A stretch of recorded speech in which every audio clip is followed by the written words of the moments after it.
Bismillahirrahmanirrahim. Assalamualaikum warahmatullahi wabarakatuh. Alhamdulillah, segala puji bagi Allah Subhanahu wa taala. Wassalatu wassalamu ala Rasulillah. Salawat dan salam pada Rasulullah Muhammad sallallahu alaihi wasallam. A'udzu billahi minasyaitonir rajim. Ya ayyuhalladzina amanu taqullaha haqqa tuqatih wa la tamutunna illa wa antum muslimun. Wa qala Nabi sallallahu alaihi wasallam, ittaqillaha haitsuma kunta. Jamaah salat subuh yang dirahmati Allah Subhanahu wa taala. Judul nasihat kita pada kesempatan berbahagia ini adalah kiat menggapai husnul khatimah. Jamaah rahimakumullah, ketika Allah masih memberikan kesempatan hidup kepada kita,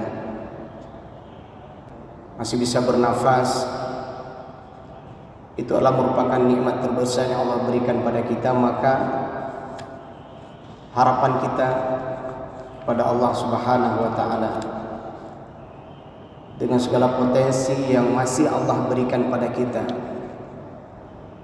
dengan segala macam bentuk rahmat dan nikmat yang masih Allah berikan pada kita, besar keinginan kita adalah semoga di mana suatu saat kelak ketika Allah Subhanahu wa taala mencabut nyawa kita, yang ditugaskan pada para malaikat untuk mencabut nyawa,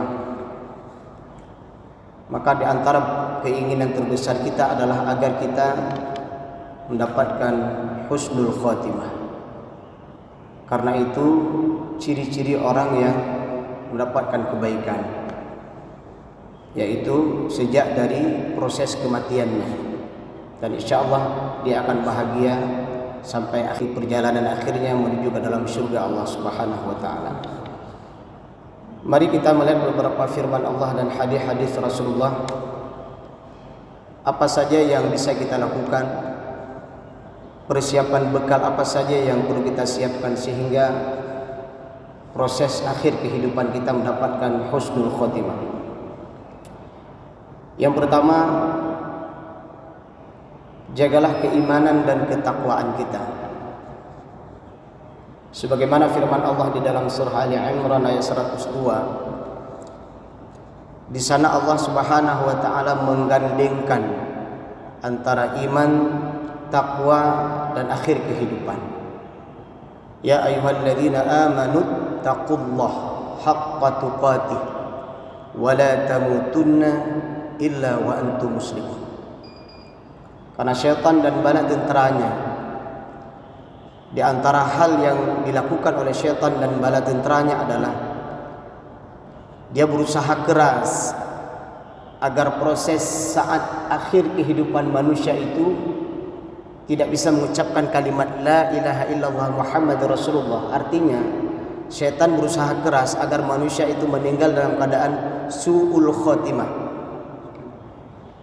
Maka agar Allah mudahkan kita mendapatkan husnul khotimah, jaga iman dan takwa kita.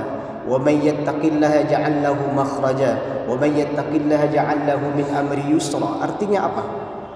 Orang-orang yang menjaga iman dan takwanya kepada Allah Subhanahu wa taala, besar harapan, besar kemungkinan dia akan dimudahkan untuk mendapatkan husnul khotimah di akhir kehidupannya. Itu yang pertama. Yang kedua, jadilah pribadi yang senantiasa ingat mati. Rasul bersabda dalam sebuah hadisnya, "Aktsiru min dzikra hadhimil ladzat." Berbanyak olehmu untuk mengingat pemutus daripada segala kelezatan, yaitu kematian. Ad-Daqqaq, seorang ulama salaf pernah berkata, orang yang banyak mengingat mati maka akan diberikan 3 kemuliaan. Kemuliaan yang pertama dia adalah akan segera atau menyegerakan taubatnya.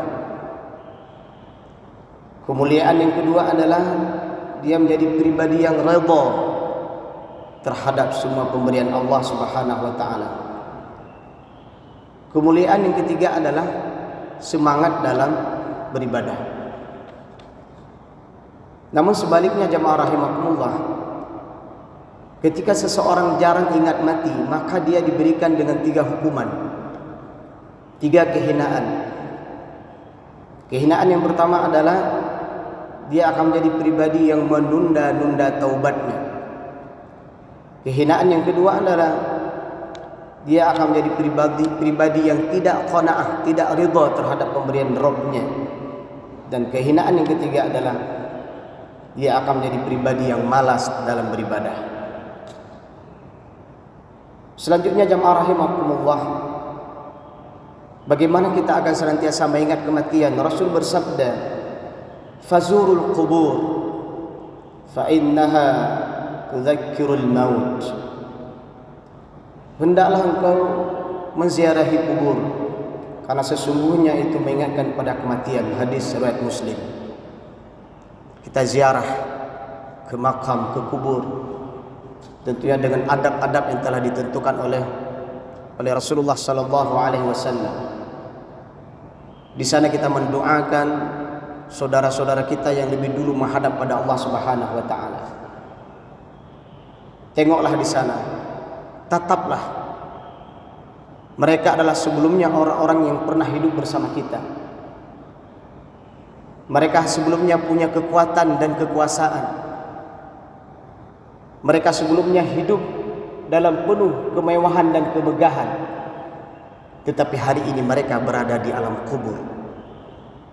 Menziarahi kubur dan mengadakan perenungan di sana, insya Allah ini akan memudahkan kita, akan menjadikan kita pribadi yang senantiasa ingat kepada kematian. Cara yang ketiga untuk mencapai husnul khotimah, segera bertaubat. Sebagaimana firman Allah dalam surah Ali Imran ayat 133 dan firman Allah dalam surat Al-Hadid ayat 21, Allah mengajak kita senantiasa bertaubat, segera meminta ampun kepada Rabb kita atas segala kesalahan kita, atas segala kekhilafan kita. Kita berlindung kepada Allah jangan seperti taubatnya Fir'aun. Fir'aun itu bertaubat ketika dia sudah ditenggelamkan oleh Allah Subhanahu wa taala. Ketika ajal sudah sampai di tenggorokannya, baru pada saat itu dia mengakui Rabb Allah sebagai Tuhannya, tapi sudah terlambat. Ketika ajal sudah sampai di tenggorokan, atau ketika matahari telah terbit dari arah yang berlawanan, maka segera bertaubat atas segala kesalahan kita untuk menggapai husnul khotimah. Selanjutnya, bagaimana menggapai husnul khotimah ini? Perbanyak amal rahasia. Sebagaimana dalam sebuah hadis Rasulullah, "Man istata'a an takuna lahu khabi'ah min 'amalin salih falyaf'al." Rawahu Abu Dawud. Barang siapa yang mampu untuk memiliki amal soleh tersembunyi, maka lakukanlah. Masya Allah. Ada amal soleh kesabaran dalam hati kita, ada sifat ridho dalam hati kita, ada keikhlasan dalam jiwa kita yang kita jaga dan kita rawat. Ya, ini bagian daripada amal-amal tersembunyi yang orang mungkin tidak mengetahuinya. Atau ada amal-amal soleh yang orang tidak tahu, kita melakukannya secara mendawamkannya, teratur, apapun bentuknya. Karena dalam hadis Rasulullah menyebutkan bahwa amal yang sedikit seperti itu, amal yang tersembunyi seperti itu akan mendapatkan nikmat surga, kebaikan dari Rabb-Nya. Dan sebaliknya, kita juga perlu menghindari amal-amal jahat yang tersembunyi. Kalau tadi amal baik yang tersembunyi akan dimudahkan mendapatkan husnul khotimah, tapi juga kita perlu memahami hindari amal jahat tersembunyi. Orang tidak tahu kita melakukannya, tempatnya, waktunya, tidak ada yang tahu, tapi Allah tahu. Amal jahat tersembunyi itu tidak menutup kemungkinan menyebabkan seseorang mendapatkan su'ul khotimah. Selanjutnya yang perlu kita lakukan untuk mendapatkan husnul khotimah adalah tidak menzalimi orang lain. Rasul bersabda, "Wattaqi da'watal mazlum, fa innahu laisa bainahu wa baina Allah hijabun." Takutlah kepada doa orang yang terzalimi, karena antara dirinya dengan Allah tidak ada hijab. Rawahu Bukhari.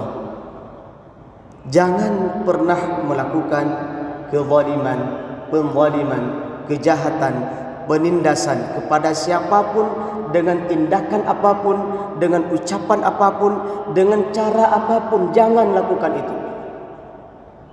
Karena Rasulullah dengan sabda yang kita bacakan tadi, orang-orang yang kita zalimi, orang-orang yang terzalimi, maka di saat dia menadahkan tangannya ke langit meminta kepada Rabb, maka doa orang terzalimi tidak ada hijab. Maka hindari itu, karena kita khawatir sekali ada kezaliman-kezaliman yang dilakukan, ada kejahatan-kejahatan dilakukan, ada penindasan-penindasan yang dilakukan, meski sebanyak apapun amal solehnya. Jangan-jangan inilah penyebab dia terhalang dari mendapatkan husnul khotimah. Justru sebaliknya, dia menjadi pribadi yang mendapatkan su'ul khotimah. Maka hindari penindasan, kejahatan, kezaliman terhadap orang lain, karena orang terzalimi doanya diijabah oleh Allah Subhanahu wa taala. Selanjutnya, berdoa seperti doanya Nabi Yusuf yang diabadikan dalam Al-Quran surah Yusuf ayat 101. Tawaffani muslima wa alhiqni bisalihin. Berbanyak berdoa kepada Rabb kita. Wafatkan aku dalam keislaman dan gabungkanlah aku bersama orang-orang yang saleh. Berdoa. Doa yang kita panjatkan maka akan memotivasi kita berbuat baik. Doa yang kita panjatkan kepada Rabb kita meminta husnul khotimah maka akan membuat kita menghindari kejahatan. Dan yang terakhir adalah berbaik sangka kepada Allah Subhanahu wa taala. Dari Jabir radhiyallahu an berkata, aku dengar Rasulullah sallallahu alaihi wasallam 3 hari menjelang kewafatannya, Rasul bersabda, janganlah dari kalian meninggal dunia kecuali berbaik sangka kepada Rabb. Dalam sebuah hadis diriwayatkan Anas bin Malik, Rasul berjumpa dengan seorang pemuda saat sakaratul mautnya. Dan Rasul bertanya kepada pemuda tersebut, bagaimana kondisimu? Maka pemuda tersebut menjawab, aku khawatir dengan dosa-dosaku, tapi aku berharap kepada Rabb-Ku. Maka Rasul mengatakan, Allah akan memberikan harapan apa yang kamu harapkan, dan Allah memberikan keamanan dan ampunan apa yang kamu khawatirkan. Jamaah rahimakumullah, beberapa hal yang kita sampaikan ini semoga saja memberi inspirasi dan motivasi kepada kita untuk meraih husnul khotimah. Semoga Allah Subhanahu wa taala berikan kebaikan kepada kita, husnul khotimah di dunia saat sakaratul maut menjemput kita, kemudian dimudahkan saat proses hisab nantinya, dan semoga kelak Allah tempatkan kita di dalam surganya, jannatun na'im. Amin ya rabbal alamin. Subhanakallahumma wa bihamdik, asyhadu an la ilaha illa anta, astaghfiruka wa atubu ilaika. Assalamualaikum warahmatullahi wabarakatuh.